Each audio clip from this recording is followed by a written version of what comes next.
ನಮಸ್ಕಾರ ವೀಕ್ಷಕರೇ, DD9 ನ್ಯೂಸ್ಗೆ ಸ್ವಾಗತ.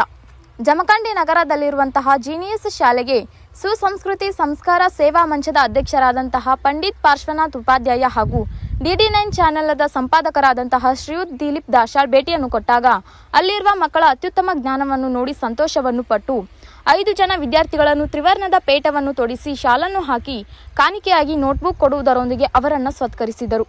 ಹಾಗೆಯೇ ಶಾಲೆಯಲ್ಲಿ ಕಲಿಸುತ್ತಿರುವಂತಹ ಶಿಕ್ಷಕರಿಗೂ ಕೃತಜ್ಞತೆಯನ್ನು ತಿಳಿಸಲಾಯಿತು.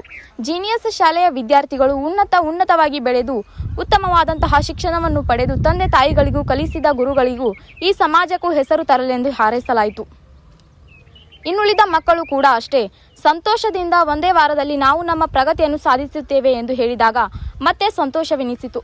ಜೀನಿಯಸ್ ಶಾಲೆಗೆ ತುಂಬು ಹೃದಯದಿಂದ ಧನ್ಯವಾದಗಳನ್ನು ಕೋರಿದರು. ಸಂಪಾದಕರು ದಿಲೀಪ್ ದಾಶಾಳ್. ಮುಂದಿನ ಸುದ್ದಿಯೊಂದಿಗೆ ಮತ್ತೆ ಭೇಟಿಯಾಗೋಣ. ನಮಸ್ಕಾರ ವೀಕ್ಷಕರೇ.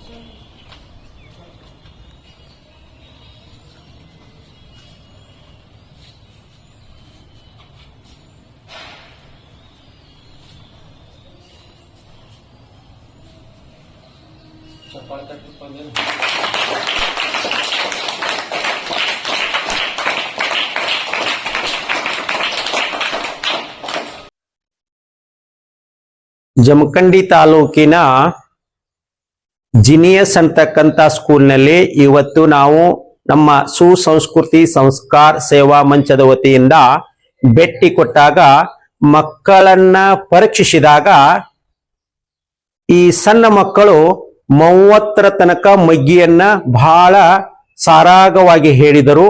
ಬಹಳ ವಿಶೇಷವಾದಂತ ಅವರಲ್ಲಿರ್ತಕ್ಕಂಥ ಜ್ಞಾನವನ್ನ ನೋಡಿ ನಾವು ಈ ಜೀನಿಯಸ್ ಸ್ಕೂಲ್ಗೆ ಸತತ ಭೇಟಿ ಕೊಡುವಾಗ ಅನೇಕ ಹುಡುಗರು ಅನೇಕ ಸಾಧನೆಯನ್ನ ಮಾಡಿದ್ದಾರೆ. ಆದ್ರೆ ಜೀನಿಯಸ್ ಸ್ಕೂಲ್ ಪ್ರಾರಂಭವಾದ 4 ದಿವಸದಲ್ಲಿ 30ರ ತನಕ ಅಂತಕ್ಕಂಥ ಮಗ್ಗಿಯನ್ನ ಮಾಡಿಸಿದ್ರಲ್ಲ, ಅದು ನಮಗೆ ಬಹಳ ಸಂತೋಷ ಅಂತಕ್ಕಂಥದ್ದನ್ನ ನಾವು ಗಮನಿಸಬೇಕು.